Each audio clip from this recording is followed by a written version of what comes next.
So in this video, we're going to be solving quadratic equations using the quadratic formula. Now, some of you probably have experience solving quadratic equations by using the quadratic formula, but I'm not sure whether or not you have ever studied where the quadratic formula came with. So right now, we're going to prove the quadratic formula. And how we're actually going to prove the quadratic formula is by completing the square when you have no specific values for A, B, and C, okay? So we're gonna go through and we're gonna do the steps that we would always do with completing the square, but instead of having specific values for A, B, and C, we just have the general variables, A, B, and C, okay?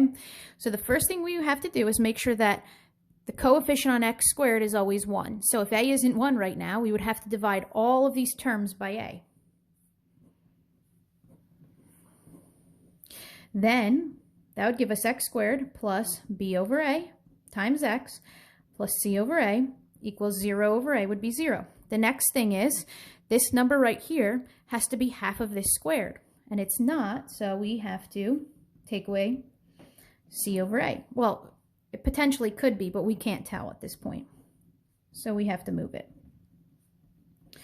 Okay, and so now we have to add in some number into both sides of the equation so that the left-hand side is in fact a perfect square trinomial. And this number has to be half of this squared.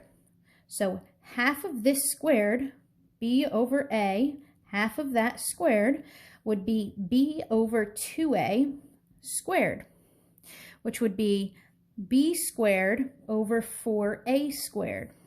b squared over 4a squared. So this is now a perfect square trinomial.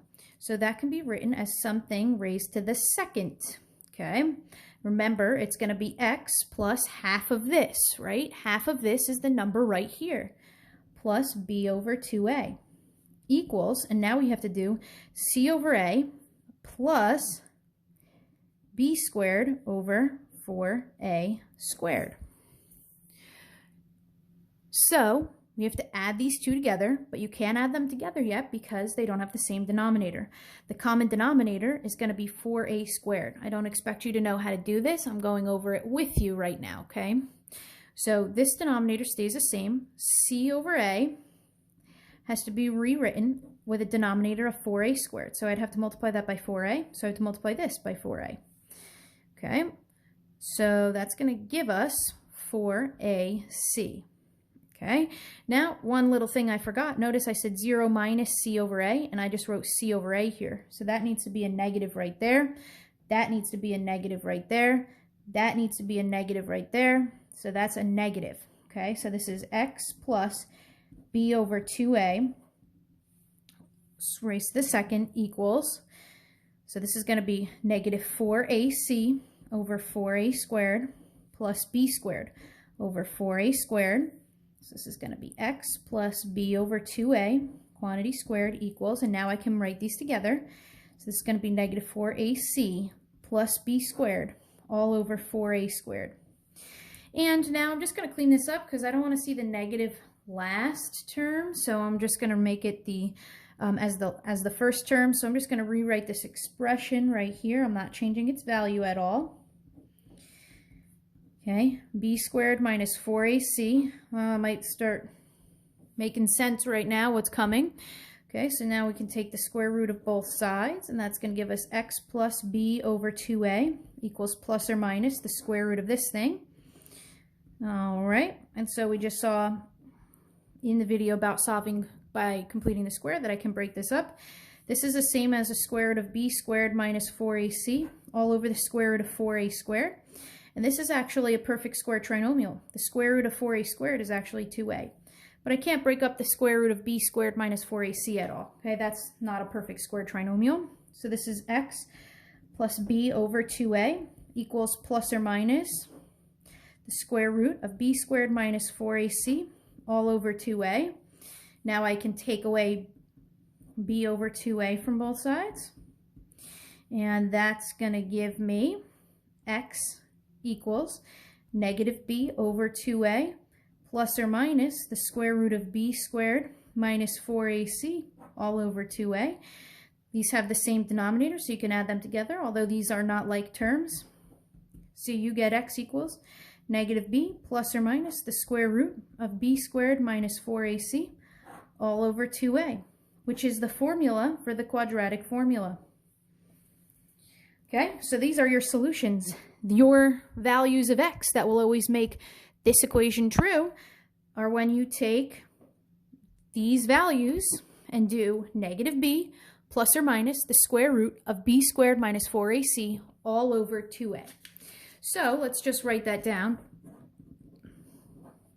You can use the quadratic formula to solve any quadratic equation as long as it is of the form ax squared plus bx plus c equals 0.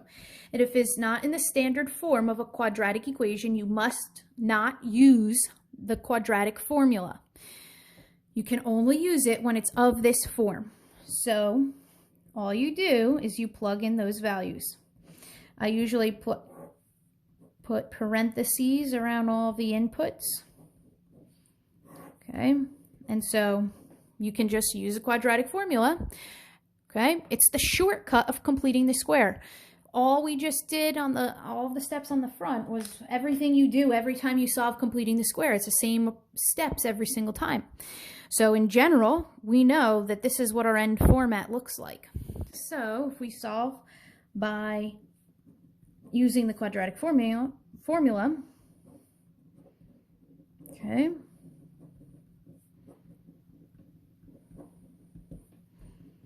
let's do 3x squared plus 5x minus 20 equals 2x squared plus 10x plus 2. Okay, and so we can't use the quadratic formula yet because this is not in standard form of a quadratic equation because it needs to be set equal to 0. So we have to take away 2x squared from both sides. We have to take away 10x from both sides. And we need to take away 2 from both sides. That's going to put us at x squared minus 5x minus 22 equals 0. So we are now in the standard form of a quadratic equation. So we identify what a is, what b is, and what c is. A is 1, b is negative 5, c is negative 22. So this will be x equals, so our solutions will be negative b, so negative negative 5, plus or minus the square root of negative 5 squared minus 4 times 1 times negative 22 all over 2 times 1. So I clean this up. I simplify this in 3 parts. I simplify this expression right here, negative b, that's going to be positive 5. Then I simplify the expression b squared minus 4ac. So you can put this right into your calculator. The expression under the radical called the radicand. Don't put the square root in. Just tell me what negative 5 squared minus 4 times 1 times negative 22 is. Use a calculator. We get positive 113 all over. And then I simplify 2 times a is 2. So now what I would do is, okay, this is as exact as I can get. This is 5 over 2 plus the square root of 113 over 2. And then the other answer is 5 over 2 minus the square root of 113 over 2. But you can just leave your answer like this for now. Okay, when we go over quadratic modeling, I'll go over putting this in rounding your answer with decimals.